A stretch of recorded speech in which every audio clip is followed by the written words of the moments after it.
তোমার নবীকে?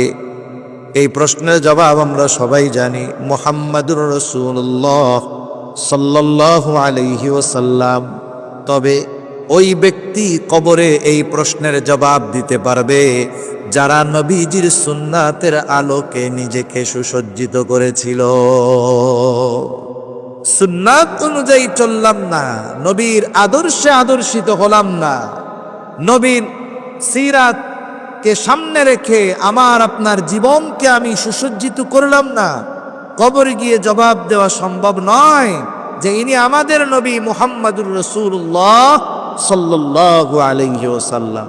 তাহলে মূল কথা হলো এইটা যে কবরের 3 প্রশ্নের জবাবের সম্পৃক্ততা লেখাপড়া মুখস্থ নকলের সাথে নয়, বরং কবরের 3 প্রশ্নের জবাবের সম্পৃক্ততা হলো দুনিয়ার কর্মের সাথে, আমলের সাথে। আল্লাহ আমাদেরকে ওই রকম আমল দুনিয়ায় করার তৌফিক দান করেন বলি আমিন।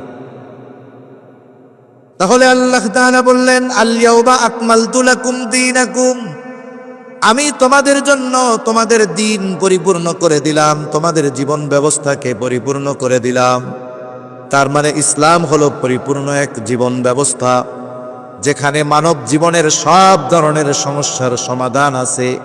মানব জাতি যত বড় সমস্যায় পড়ুক না কেন, ইসলামের দিকে যদি ফিরে আসে, ইসলাম থেকে যদি সমস্যার সমাধান গ্রহণ করে নেয়, তাহলে সমস্যা যত বড় হোক ওই সমস্যার সমাধান করা সম্ভব।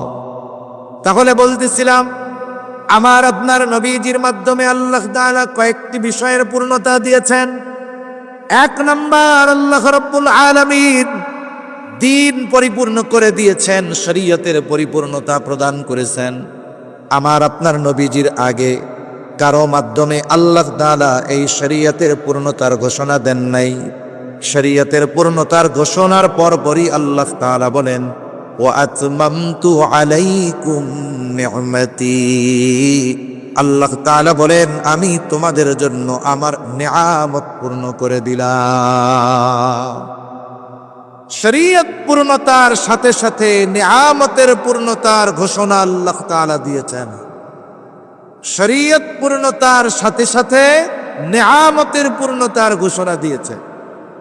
শরীয়তের সাথে নিয়ামতের সম্পৃক্ততা কি?